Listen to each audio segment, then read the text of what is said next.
Wizards of the Coast and Hasbro. More like Has-Been and Wizards of the Joke. Ah, jeez. Okay, so I've loved Magic for over a decade, and this is just blowing my top at this point.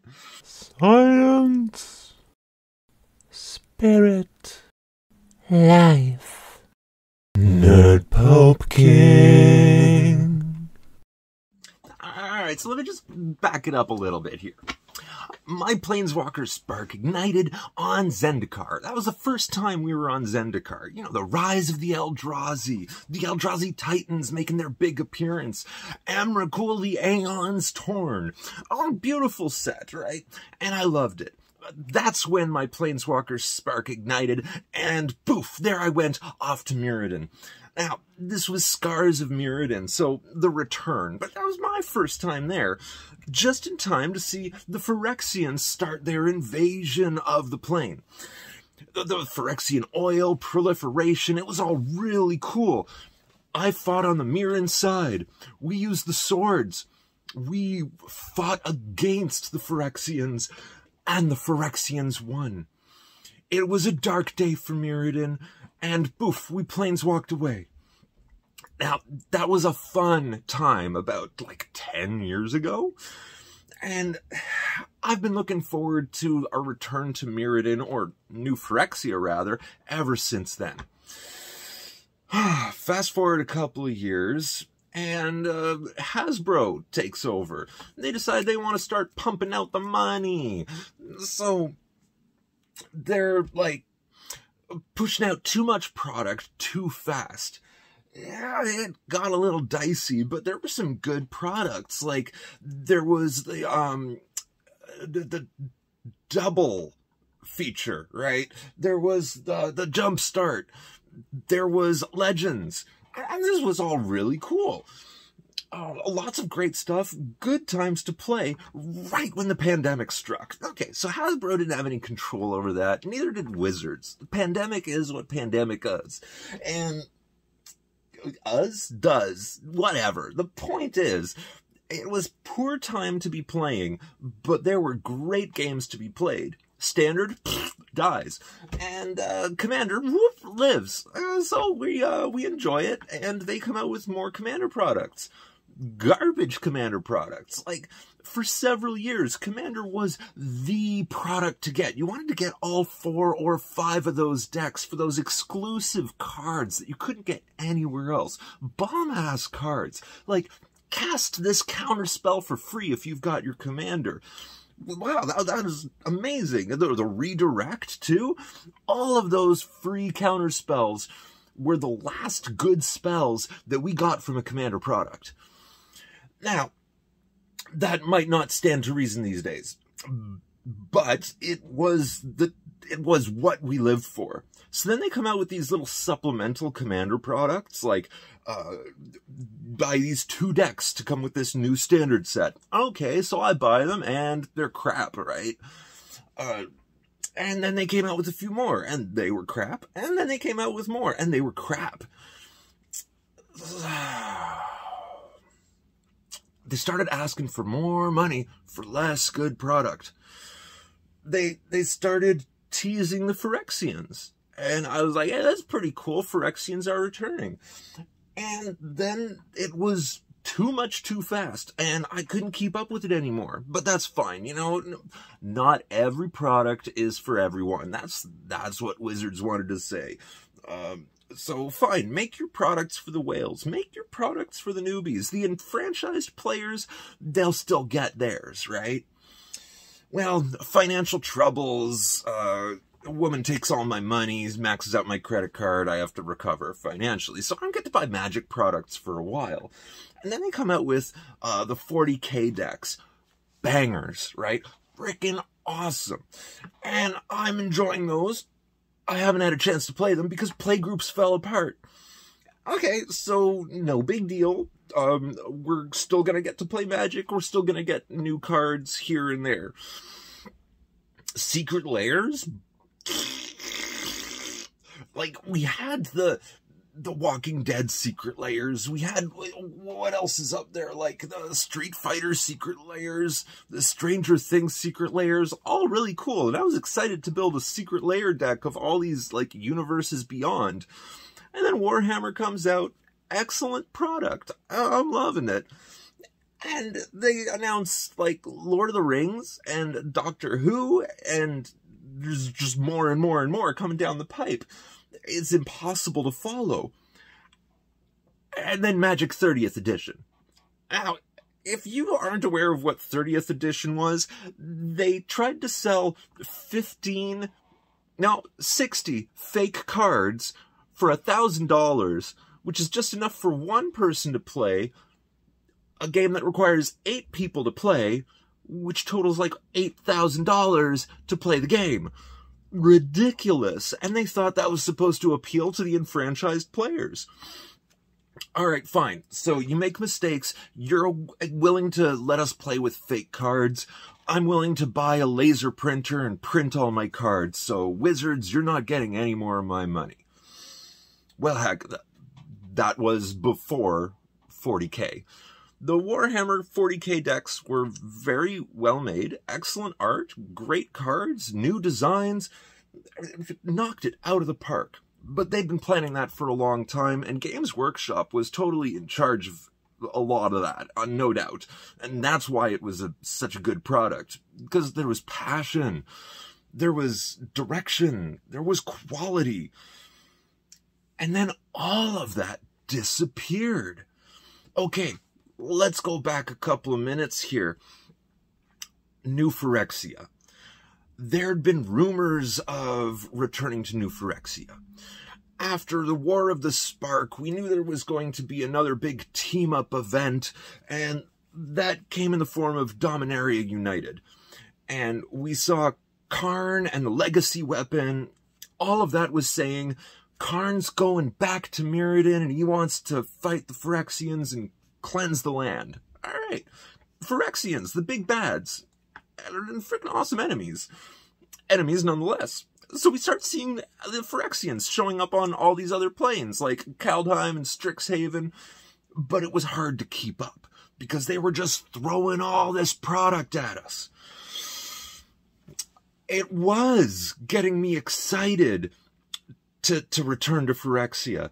I was looking forward to it, but they dragged it out to the point where I just lost interest. All right, fast forward a little bit, and I hear Phyrexia all will be one. Oh, good, we're going back to Phyrexia. Well, we didn't. Instead, it was Phyrexia invading other places.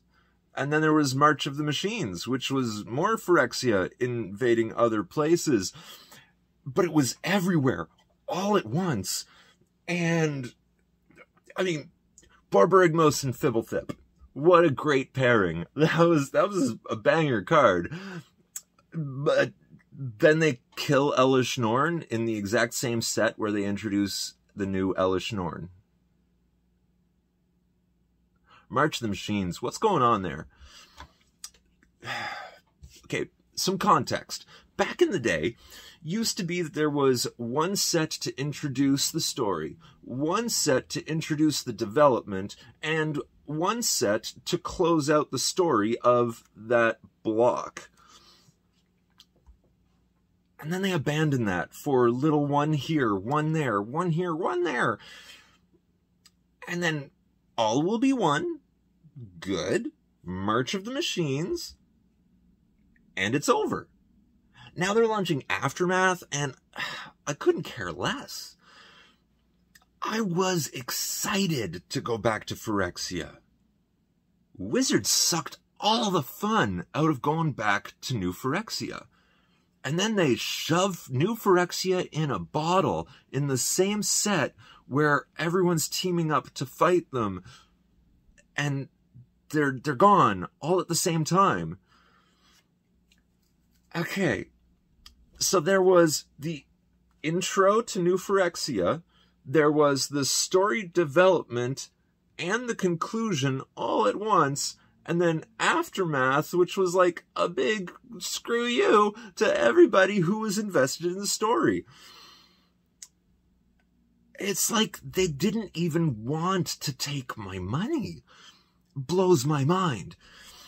And it's just so infuriating that Wizards of the Coast, who run this incredible, complicated game that makes us all feel and enjoy and have fun, just got trampled by corporate greed. It's so bad that I have to make this recording just to say, like, I don't even care anymore. They just introduced the Doctor Who decks. That's pretty cool, objectively speaking. And so's the Lord of the Rings, with the one ring that is serialized to have so many different copies. Alright, so there were 3 rings for the Dwarven Lords. No, that was for the Elves. There were 7 for the Dwarven Lords. And then there were 9 that went to men. Okay, so they made 300 Elven rings, 700 Dwarven rings. I might be having my numbers wrong, but you get the point, right? And then 900 human-style rings, and then 1 Morgul ring. Now, that was the full art treatment. It had Morgul script on it, and there's supposed to be just 1 copy that's coming out in existence. This 1 copy that we've all surmised already, we have no idea where it's going to end up. It might go to someone at Wizards of the Coast, and they get to keep this super valuable one-of card that's going to be unique. It might end up being given away to someone as a promotion. That someone can be rich, because people have been bidding for this card that hasn't even been printed yet. Hundreds of thousands of dollars. Like, by the time the bid gets to the point someone can actually cash in when the card's actually released, it could be over $1 million for this 1 cardboard rectangle. This 1 cardboard rectangle from the company that says, we don't care about our clients enough to actually sell them real cards anymore of good quality. Oh, I'm getting ahead of myself. All right, so this 1 ring, this could appear in a collector booster. I have better chances of winning the lottery than I do of finding the booster pack that has this 1 card. Now, let's say that this card is actually in a booster pack that's put in a collector box that's available for sale. That's lucky if you buy that box or that pack. But what about the collectors who don't open their boxes, just put them in a warehouse somewhere?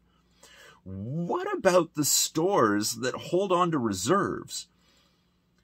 What about the cards that end up in landfills? Which is a thing. Like, Wizards has been throwing cards into landfills just because they didn't meet their quality control, which is ridiculous when you actually look at the quality control of their cards lately.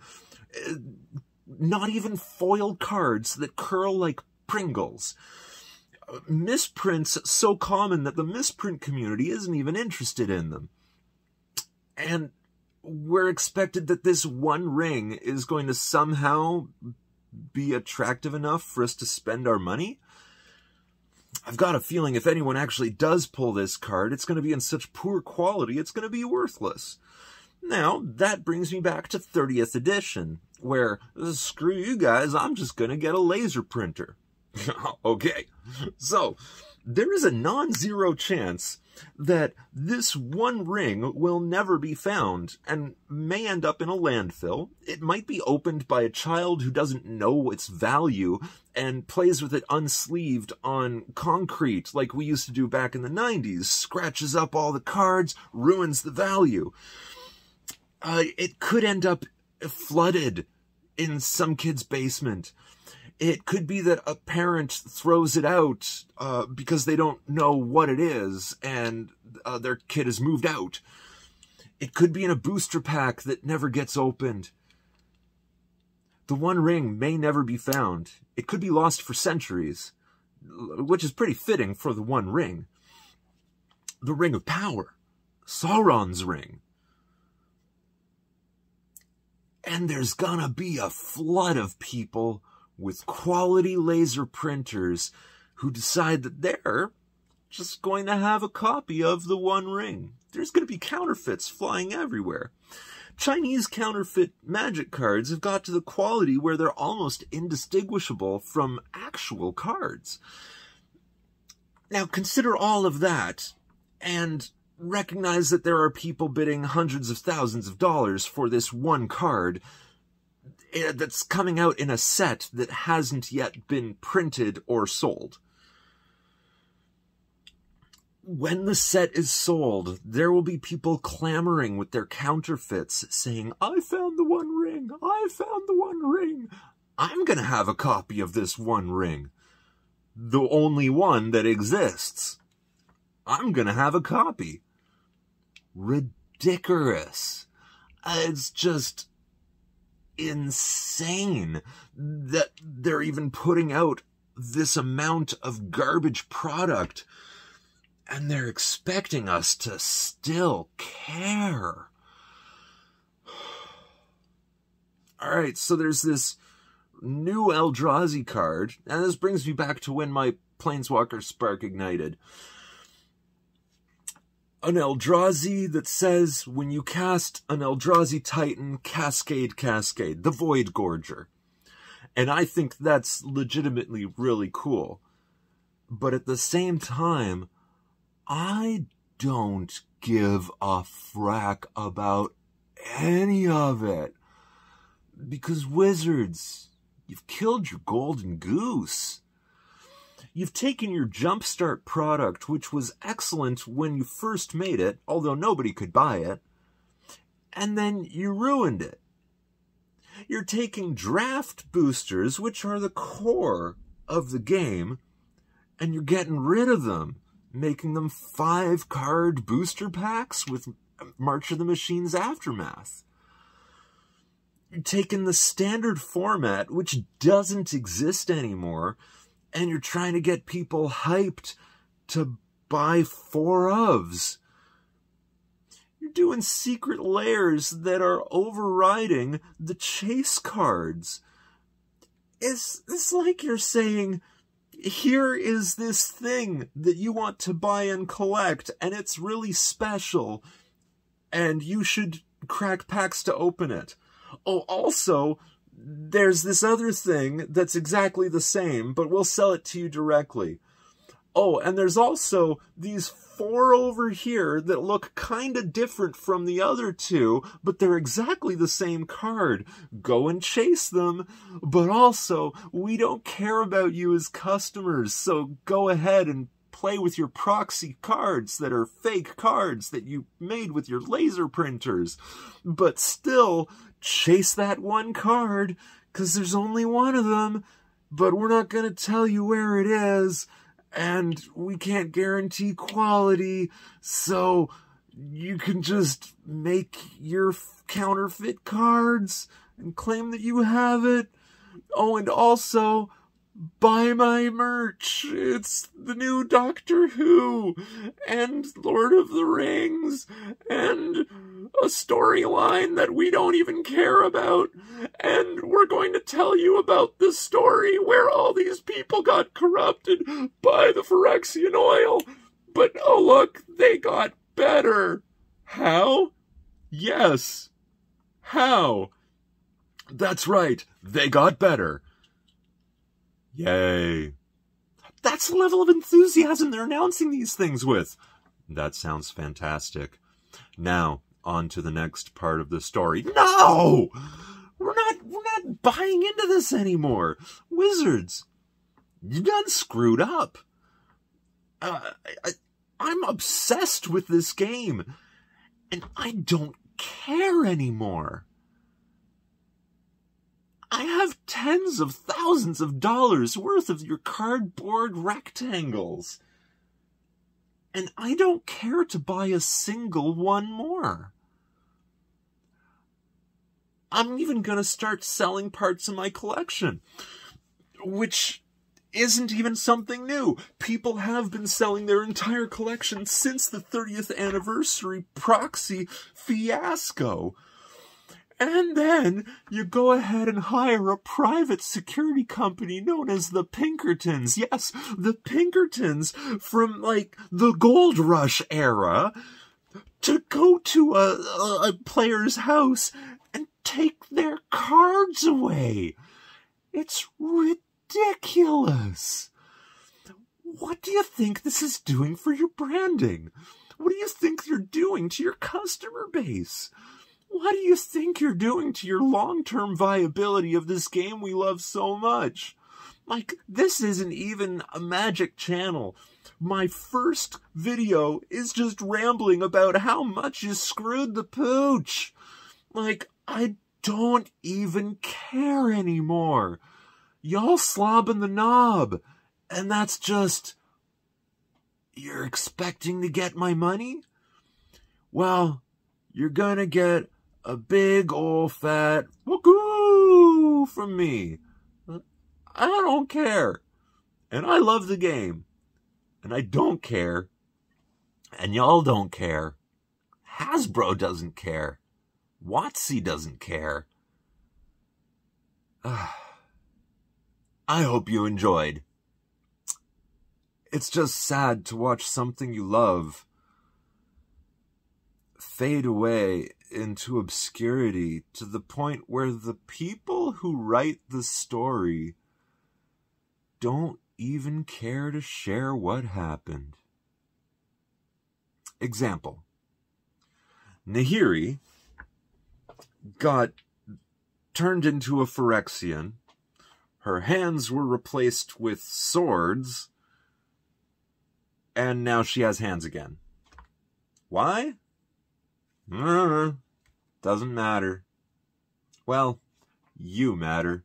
Whoever's watching this video, I think you matter. And I would love it if you liked this, gave me your thoughts, shared the video, go on over to Pleasant Kenobi and listen to his ramblings about March of the Machines Aftermath, because he hits the nail on the head. Go have a listen to the Magic Historian. See what he's got to say about the ridiculousness that is what Wizards of the Coast is doing every single day. And look into the Pinkertons, because they might just start looking into me, because I have things to say about Magic, and Hasbro takes that way too seriously for a company that's not taking it seriously at all. Like, share, subscribe, comment. I'll be around. And, well, I guess as a final note, just keep being awesome. Take care.